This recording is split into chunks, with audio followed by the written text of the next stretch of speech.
सतनाम सत साहिब सभी संत समाज को सतनाम सत्य कबीर।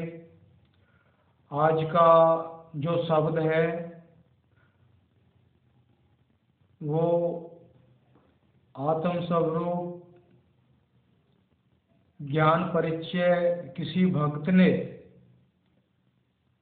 अपने दुख को व्यक्त किया है कि सतगुरु कबीर साहिब के सत्य उपदेश को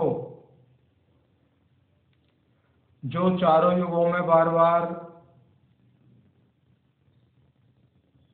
प्रकट हुए और उन्होंने अपने बीजक रमैनी साखी के माध्यम से सभी धर्मों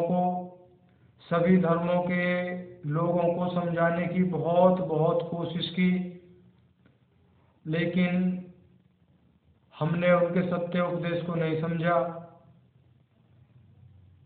तो उन्होंने अपने सतगुरु कबीर साहिब के विषय में दुख प्रकट करते हुए शब्द बोला है उन्होंने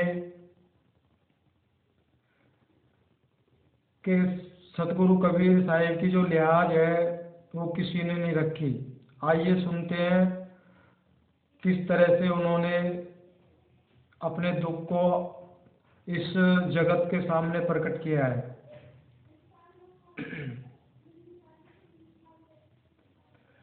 कबीर कानी राखी नहीं वरना शरम सट दर्शनी। भक्ति विमुख जो धर्म सोदरम करि गायो। जोग जग व्रत दान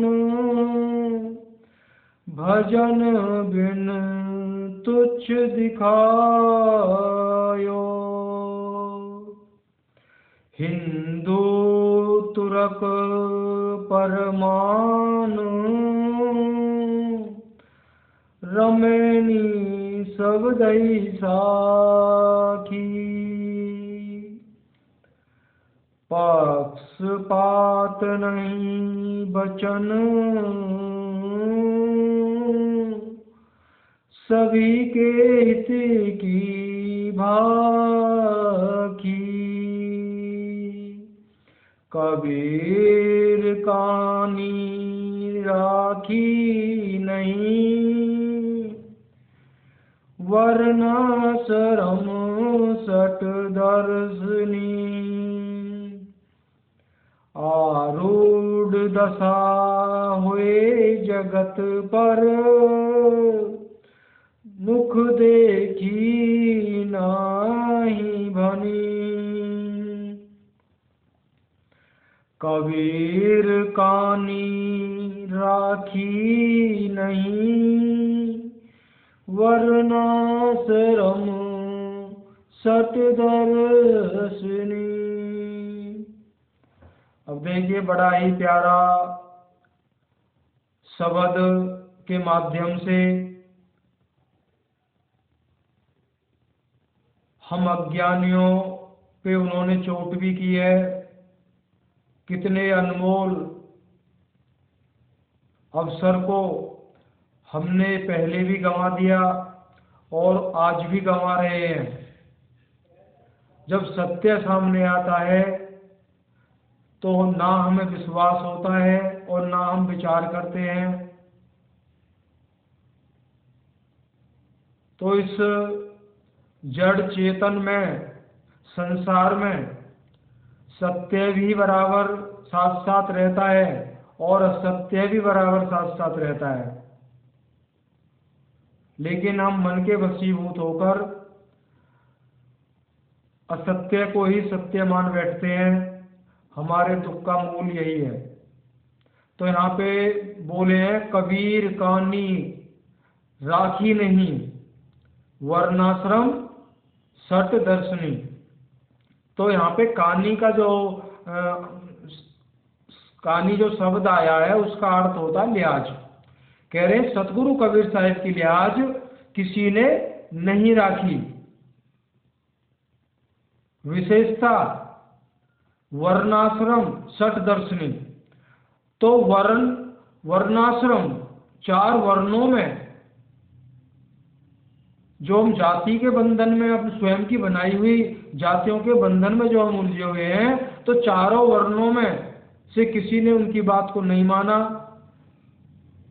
उनकी उस अमृत तुल्य सत्यवाणी पर किसी ने विश्वास नहीं किया। और षट दर्शनी का मतलब होता है 6 दर्शन, जोगी, जंगम, सेवड़ा, सन्यासी, दरवेश और ब्राह्मण। इनके द्वारा इन 6 दर्शनों में कुल मिला के जो भक्ति का जो मार्ग खुला हुआ है, उसमें सतगुरु कबीर साहब ने बीजक में इसका वर्णन दिया है कि इन 6 दर्शनों ने 96 पाखंडों को खड़ा कर दिया है। उसी में संसार उलझा हुआ है। आगे कहते हैं भक्ति विमुख जो धर्म सो अधर्म करी गायो। कह रहे हैं जो भक्ति से, जो सत्य भक्ति से जो धर्म अधोमुख है, मान लो जिनकी पीठ फिटी हुई है, वो जो जानते नहीं है, उसको अधर्म कह के सतगुरु कबीर साहब ने बार बार समझाया है। लेकिन हम उसी को ही धर्म मानते रहे। हम कह तो देते हैं हम सनातनी हैं, हमारा धर्म सनातन है, तो हमें विचार करना चाहिए क्या हम वाकई ही सनातनी धर्म का पालन करते हैं और हम सनातनी हैं। श्रीमद् भगवद गीता में महायोगेश्वर श्री कृष्ण भगवान ने कहा है सनातन क्या है? सनातन एक आत्मा और परमात्मा, तीसरा कुछ है ही नहीं। सनातन सत्य को कहा जाता है, सत्य आत्मा और परमात्मा। और जो आत्मा और परमात्मा का जो भक्ति करता है, स्वाध्याय करता है, स्वाध्याय का मतलब होता है स्वयं का अध्ययन, स्वयं को जानने की जो कोशिश करता है, जो आत्मा के अधिपत्य में आचरण करता है जीवन भर, असल में वही सनातनी है और वही सनातन धर्म पे चल रहा है। इसमें जाति वर्ण का कोई महत्व नहीं है। वो कोई भी है, देश विदेश, वो कोई भी है, किसी कहने के तौर पे जो भी जातियां किसी भी जाति से संबंधित है, और वो स्वाध्याय करता है, आत्मा के अधिपत्य में आचरण करता है, स्वयं को जानने की कोशिश करता है, और जब जान जाता है उसमें रमन करके परमात्मा से जब उसका मिलाप होता है, तो वही सनातन है, वही सनातनी अपने आप को कह सकता है। असल में वही सनातन धर्म है। आगे कहते हैं जोग जग व्रत दान भजन बिन तुच्छ दिखायो। कह रहे योग जोग जप तप व्रत पूजा पाठ दान पुण्य, कह रहे भजन बिन तुच्छ दिखायो। अब हम ये ना सोचें कि करके सतगुरु कबीर साहब ने मतलब भजन के बारे में जो कहा है बाकी सब बेकार है, मतलब सब तुच्छ है। तो उन्होंने भजन कहा है अपने आप को जानने की कोशिश में लगे रहो। जब अपने स्वरूप को जान जाओगे, जो मुक्ति का जो असल मार्ग है, जब उसका स्मरण करोगे आठों पहर 24 घंटे, तो केवल वही एक हमारा इस मनुष्य जन्म को सार्थक कर सकता है। बाकी योग जप तीर्थ व्रत इनको सतगुरु कबीर साहब ने कोई महानता नहीं दी है। कह रही है तुच्छ है, केवल एक ही आपके जीवन को सार्थक करेगा, स्वयं को जानो, सतगुरु के अधिपत्य में उनके सिद्धांत पर चलते हुए स्वयं को जानो। जब पूरी दृढ़ता से चलेंगे तो सतगुरु कबीर साहब हम कौन है, हमारा निस्वरूप क्या है, वो साहब दिखाएंगे। आगे, हिंदू तुरक परमान रमैनी सब दई साखी। अब कह रहे हैं यहाँ पे हिंदू तुरक, कह रहे हैं उन्होंने हिंदुओं को और मुसलमानों को, क्यों उस समय मुगल साम्राज्य छाया हुआ था सतगुरु कबीर साहब के वक्त में, बार बार लाख कोशिश करी, प्रमाण देके उनको समझाने की कोशिश करी। कह रहे रमैनी शब्द ही भाकी, अपनी रमैनियों और शब्दों के द्वारा उन्होंने उस सत्य को लाखों बार बताया। एक जगह तो ये बोल दिया, जितनी यमुना की रेत में कण है मैंने उतनी वानियां बोल चुका हूं। अब कोई यमुना के, गंगा की रेत को, उसके कणों को कोई गिन सकता है? कोई नहीं गिन सकता। कह रहे मैंने इतनी वानियां बोल चुका हूं पर किसी की समझ में नहीं आई। लेकिन उनकी लिहाज रखने की बजाय हमने उनको 52 बार मारने की कोशिश करी गई, जान से मारने की कोशिश की गई। लिहाज तो बहुत दूर की बात है, लेकिन मरते कैसे? वो 5 तत्व का उनका ये शारीरिक शरीर ही नहीं था, वो तो एक देखने मात्र में हमारे सामने रहते थे, नहीं पहचान पाए। हो सकता है हम उस समय हम में से जिन कितने सतगुरु कबीर साहब के वचनों को सुना होगा, लेकिन ना तो तब माने और ना आज मान रहे। पहले तो सत्य सामने ही नहीं आ रहा है, अगर कहीं से आ भी रहा है हमारे सामने तो उस पर हम विश्वास नहीं करते हैं, उल्टे सीधे कमेंट्स और कर देते हैं।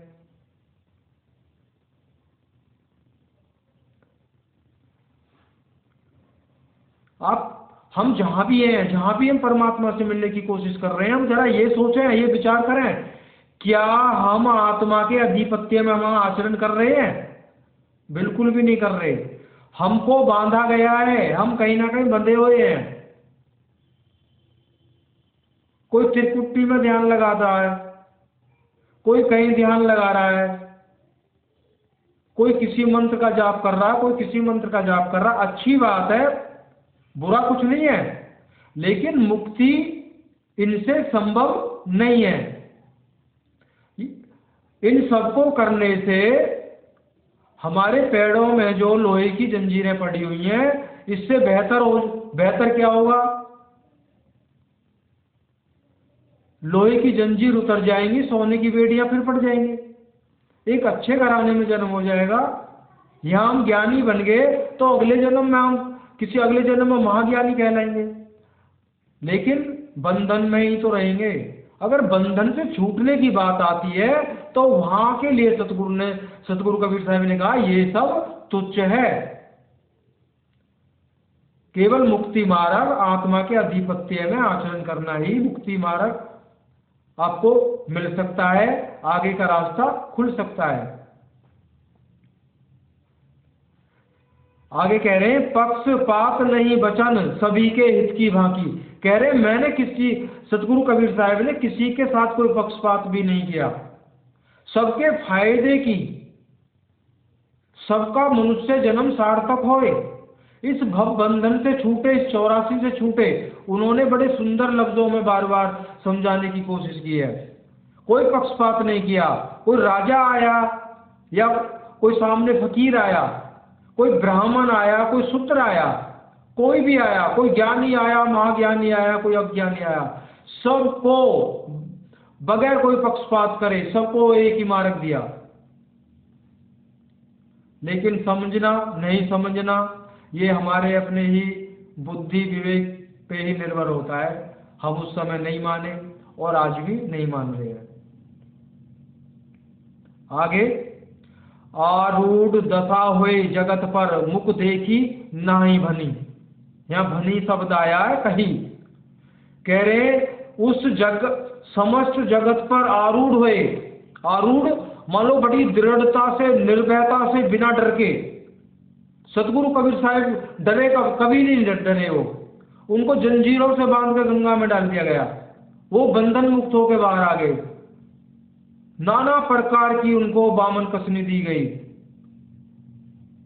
लेकिन हम अगर शरीरधारी होते तो मरते। जैसे पलटू साहिब को झोपड़ी समेत जला दिया था, बड़े ऊंचे संत फकीर हुए वो। संत तरवेज एक फकीर हुए, महान संत हुए, उनकी खाल, जिंदे की खाल उतार ली गई। मंसूर को सूली पर चढ़ा दिया गया मुगल साम्राज्य में। और नाना प्रकार के गुरुओं के साथ में जन क्या क्या हुआ, क्यों हुआ, उनकी वो जो आत्मा के अधिपत्य में आचरण करते हो, परमात्मा को प्राप्त हुए वो। लेकिन फिर भी उनके शरीर को नष्ट कर दिया गया। लेकिन सतगुरु कबीर साहब का शरीर नष्ट नहीं हुआ। क्यों? 5 तत्व की देही नहीं थी।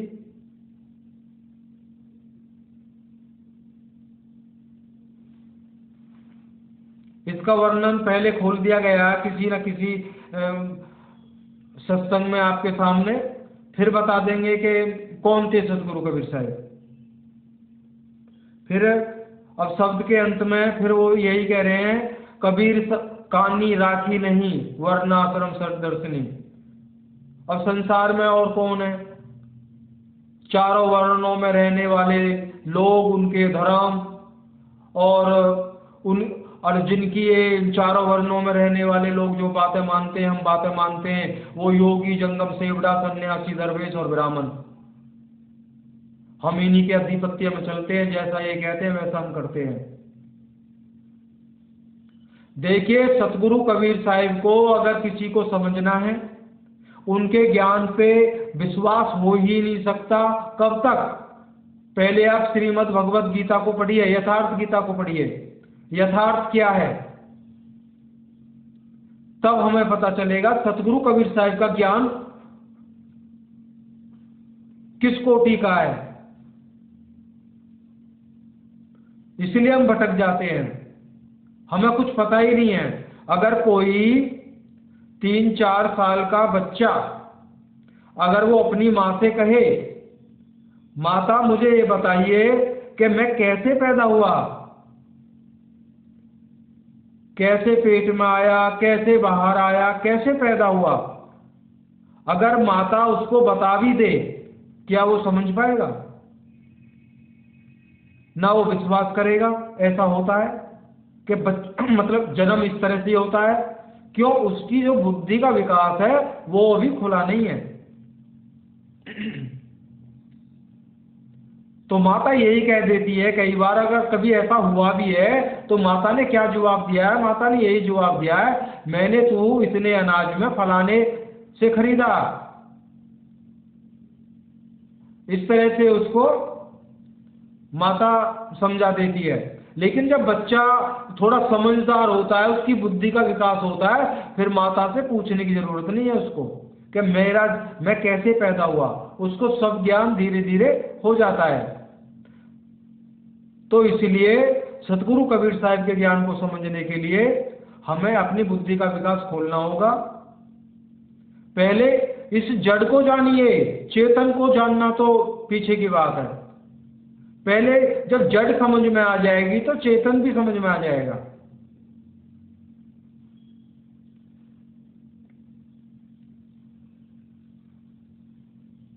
और हमें तो यहां तक भी लग रहा है हमारा चैनल ही शायद ब्लॉक कर दिया गया है। पर हम पहले भी कई वीडियो में बता चुके हैं, सतगुरु कबीर साहिब का हुक्म अगर अपनी वाणियों को पूरा कराना है सेवक के माध्यम से तो जरूर पूरा ये काम होगा। अगर किसी भाई को बीजक सुनना है, वो चैनल को लिख लीजिए, सतगुरु कबीर मूल ग्रंथ बीजक। बिल्कुल सतगुरु कबीर साहिब के द्वारा बोली गई शुद्ध वाणियों का संग्रह, मूल ग्रंथ बीजक।